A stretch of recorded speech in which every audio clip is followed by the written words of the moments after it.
لله نحمده ونستعينه ونستغفره ونؤمن به ونتوكل عليه ونعوذ بالله من شرور أنفسنا ومن سيئات أعمالنا من يهده الله فلا مضل له ومن يضلله فلا هادي له ونشهد أن لا إله إلا الله وحده لا شريك له ونشهد أن سيدنا ومولانا محمدا عبده ورسوله صلى الله تعالى عليه وعلى آله وأصحابه وأزواجه وذرياته وسلم تسليما كثيرا كثيرا. رب اشرح لي صدري ويسر لي أمري واحلل عقدة من لساني يفقهوا قولي. أما بعد، أعوذ بالله من الشيطان الرجيم. بسم الله الرحمن الرحيم. يا أيها النبي إنا أرسلناك شاهدا ومبشرا ونذيرا وداعيا إلى الله بإذنه وسراجا منيرا. صدق الله العظيم. حضرات علماء کرام، بزرگان دین، معزز حاضرین جلسہ، اس قدیم دینی اور تبلیغی پروگرام میں ابھی آپ حضرات دیگر علماء کرام کی تقاریر سن رہے تھے. جو تقریریں آپ کے سامنے پیش کی گئی ان کا تعلق سیرت کے بیان سے تھا اور ضروری بنیادی دینی اسلامی باتیں آپ کے سامنے لائی گئیں. میں اس وقت آپ حضرات کی خدمت میں چند باتیں عرض کرنے کا ارادہ کر رہا ہوں اور میری درخواست ہے آپ حضرات سے کہ میری مختصر گفتگو جو اس وقت آپ کے سامنے آنے والی ہے اس کو غور سے سماعت فرمائیے. کیوں؟ اس لیے کہ میں اپنی باتوں کو قرآن مجید اور احادیث کی روشنی میں عرض کروں گا اور اللہ پاک سے دعا کرتا ہوں کہ اللہ مجھے حق اور سچ صحیح صاف باتیں کہنے کی توفیق نصیب فرمائے اور آپ کو اس پر عمل کی توفیق نصیب فرمائے.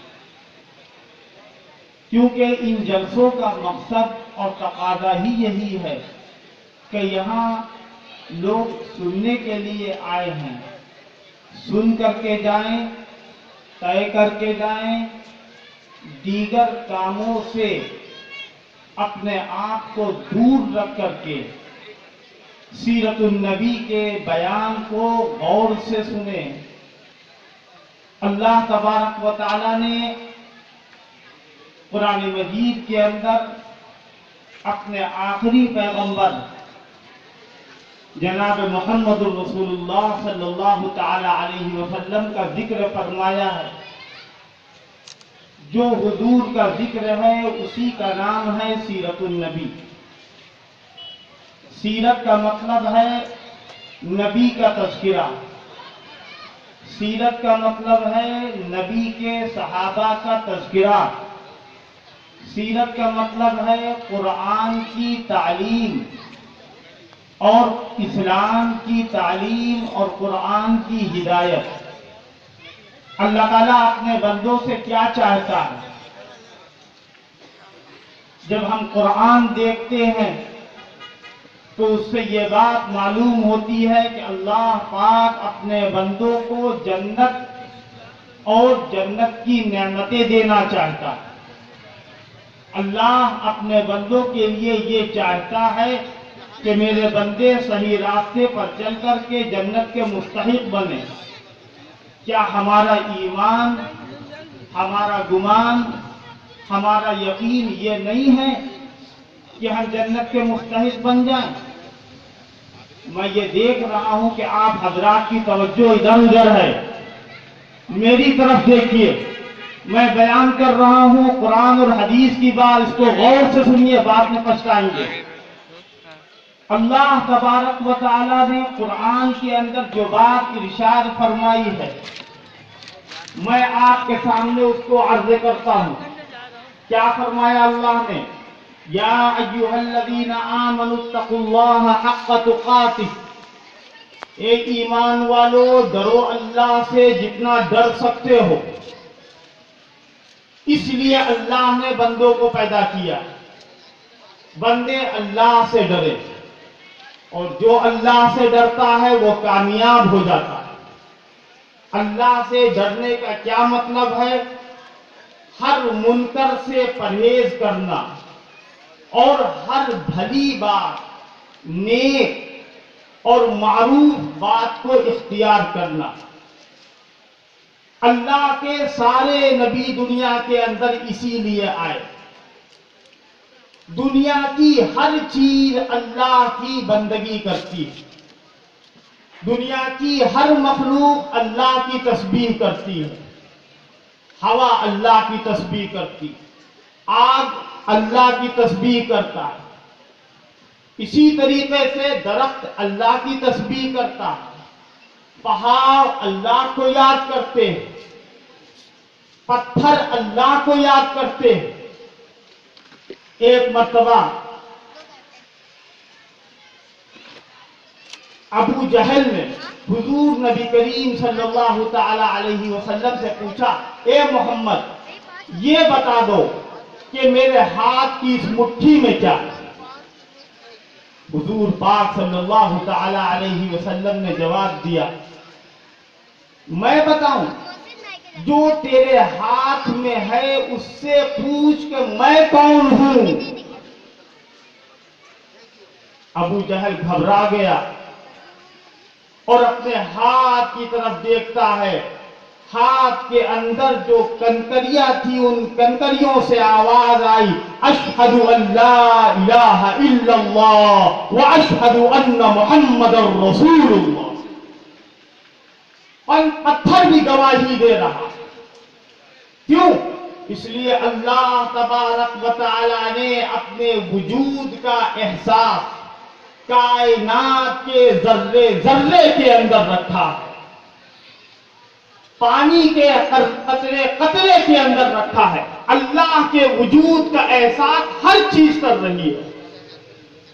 کیا فرمایا گیا؟ کیا تم نہیں دیکھتے کہ اللہ کے سامنے سجدہ کرتے ہیں سورج اور چاند، اللہ کے سامنے سجدہ کرتے ہیں ستارے اور درخت، اللہ کے سامنے سجدہ کرتے ہیں چوپائے اور جانور، سب اللہ کو یاد کرتے ہیں۔ اگر کوئی نہیں یاد کرتا تو وہ انسان ہے جس کو اللہ نے نعمتیں دی اور ان نعمتوں کے حاصل ہو جانے کے بعد انسان نے اللہ کا شکر ادا نہیں کیا۔ کتنا نافرمان ہے انسان، کتنا ناشکرا ہے انسان، کتنا ناصفات ہے انسان۔ کبھی اس پر غور کیا؟ انسان کا حال یہ ہے کہ جب اس کو نعمت ملتی ہے تو ناشکرا بن جاتا ہے، جب اس پر مصیبت آتی ہے تو وہ بے صبرا بن جاتا ہے۔ اما الانسان اذا ما ابتلاه ربه فاکرمه ونعمه فیقول ربی اکرمن۔ اللہ کہتا ہے کہ جب خدا آزماتا ہے انسان کو اور اس کو نعمتیں دے دیتا ہے تو وہ انسان کہتا ہے کہ میں تو اس قابل تھا ہی، میرے رب نے میرا اکرام کیا۔ اور جب اللہ آزماتا ہے اس کو مصیبت میں ڈال کر تو وہ انسان کہتا ہے کہ میرے رب نے میرے ساتھ ناانصافی کی۔ یہ انسان کی ناشکری ہے، یہ انسان کی نافرمانی ہے۔ اللہ کیا کہتا ہے انسانوں سے؟ یا ایھا الذین آمنوا اتقوا اللہ، اے ایمان والو ڈرو اللہ سے جتنا ڈر سکتے ہو۔ ایک جگہ فرمایا اما من خاف مقام ربہ ونہى النفس عن الہوى فإن الجنة هي المأوى۔ جو اللہ کے سامنے کھڑے ہونے سے ڈرا، اللہ کے سامنے کھڑے ہونے سے ڈرا۔ آپ کیا سمجھتے ہیں؟ کیا صرف گنہگار بندے اللہ سے ڈرتے ہیں؟ اللہ سے وہ بندے بھی ڈرتے ہیں کہ جو اللہ کے مقرب اور اللہ کے محبوب بندے۔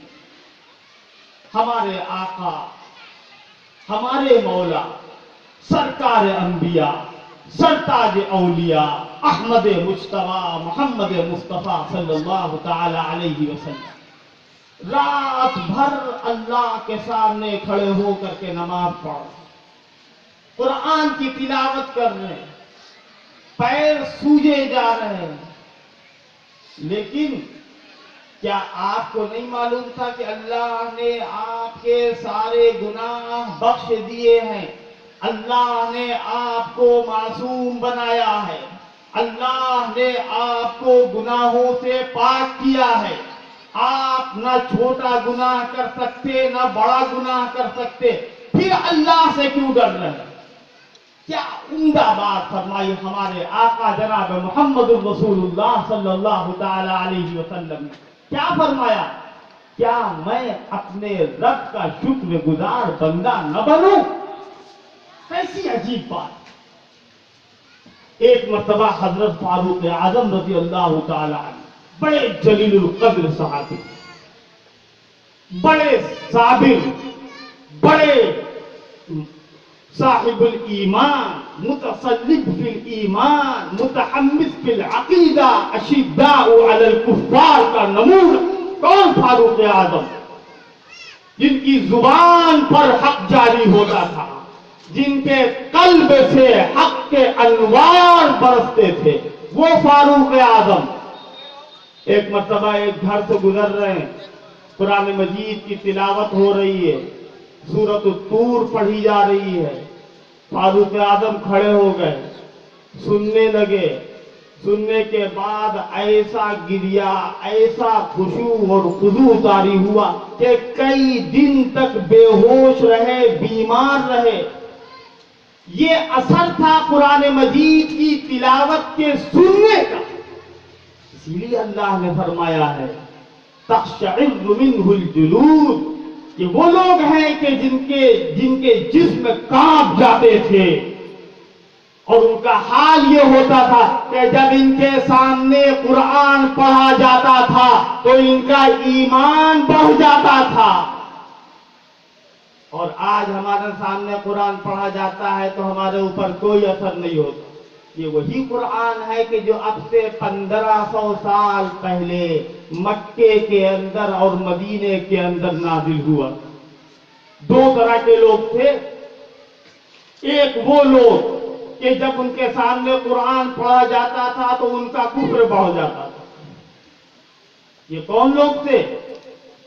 یہ وہی تھے جن کو منافق کہا جاتا ہے، جن کے دل میں قرآن کی توقیر نہیں، جن کے دل میں قرآن کی عظمت نہیں، جن کے دل میں قرآن کی اہمیت نہیں۔ اللہ نے ان کے بارے میں فرمایا فی قلوبہم مرض فزادہم اللہ مرضا، ان کے دل میں بیماری ہے، اور جب قرآن اترتا ہے تو بیماری بڑھ جاتی ہے۔ یہی بات تو میں کہہ رہا ہوں آپ کو۔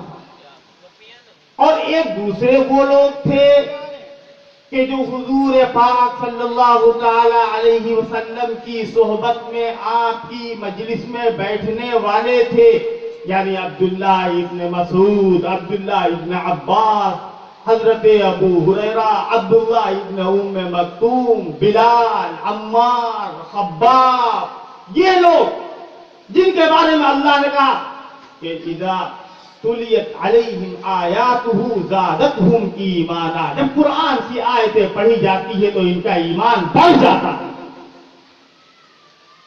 صحابہ کا ایمان قرآن سے بڑھتا تھا۔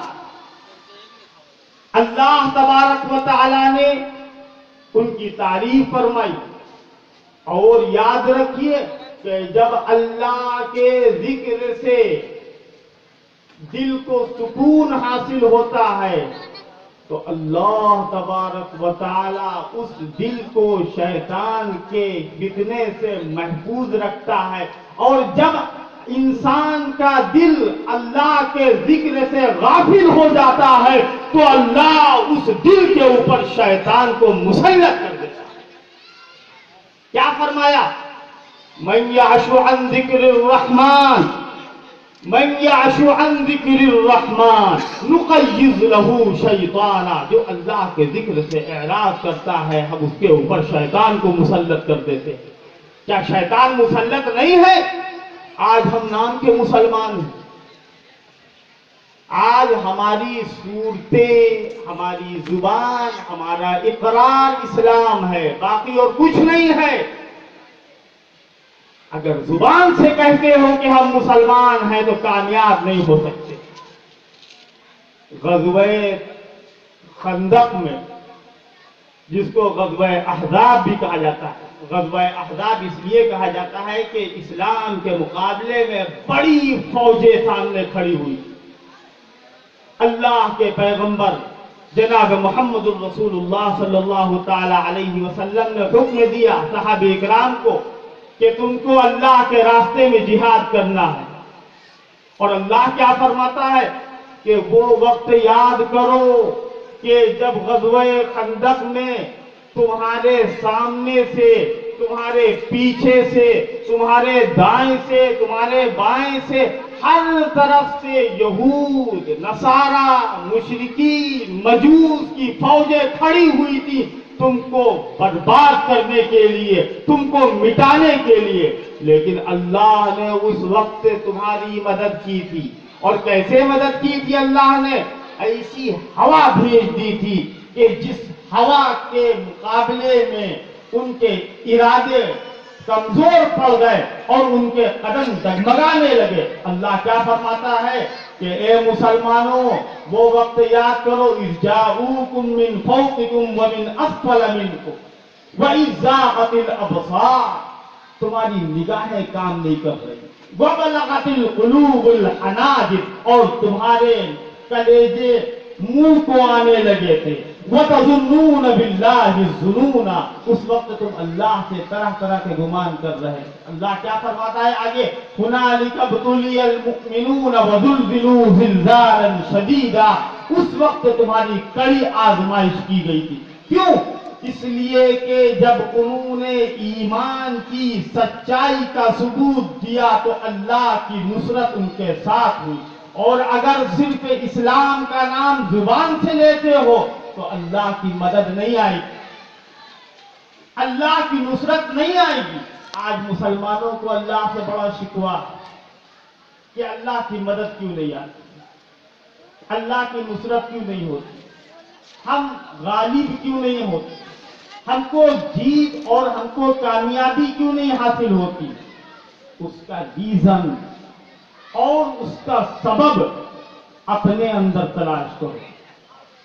تمہارا ایمان صحابہ والا ایمان نہیں، اور صحابہ اکرام کا معاملہ یہ تھا کہ وہ ظاہر میں بھی مسلمان تھے اور باطن میں بھی مسلمان تھے، لیکن ہمارا حال یہ ہے کہ ہمارا باطن ایمان کے عمل سے خالی ہے، اور صرف محض زبانی دعویٰ ہے، اور اللہ ایسے دعوے کو قبول نہیں کرتا ہے، بلکہ اللہ کا یہ کہنا ہے ام حسبتم ان تدخلوا الجنہ، کیا تم نے یہ سمجھ لیا ہے کہ جنت میں ایسے ہی داخل ہو جاؤ؟ کوئی عمل کرتے وقت کبھی اس کا خیال ہوتا ہے کہ اللہ کے سامنے کھڑے ہونا؟ کوئی گناہ کرتے وقت، کوئی غلط کام کرتے وقت کتنی زیادتیاں کی جاتی ہیں، ان زیادتیوں کے وقت کیا اس بات کا خیال اور تصور اور احساس ہوتا ہے کہ اللہ کے سامنے کھڑے ہونا؟ اللہ کے سامنے کھڑے ہونے سے ڈرو، اور جب تم اللہ کے سامنے کھڑے ہونے سے ڈرو گے تو اللہ تمہاری حفاظت کرے گا۔ وَنَهَى النَّفْسَ عَنِ الْهَوَىٰ، جس نے اپنے نفس کو خواہشات نفسانی سے روکا، فَإِنَّ الْجَنَّةَ هِيَ الْمَأْوَىٰ، اللہ کہتا ہے کہ ایسے لوگوں کا ٹھکانہ جنت ہے۔ اللہ کا وعدہ ہے کن لوگوں کے لیے؟ کہ جو لوگ اللہ کے سامنے کھڑے ہونے سے ڈرتے ہیں، چوری کرتے وقت، سود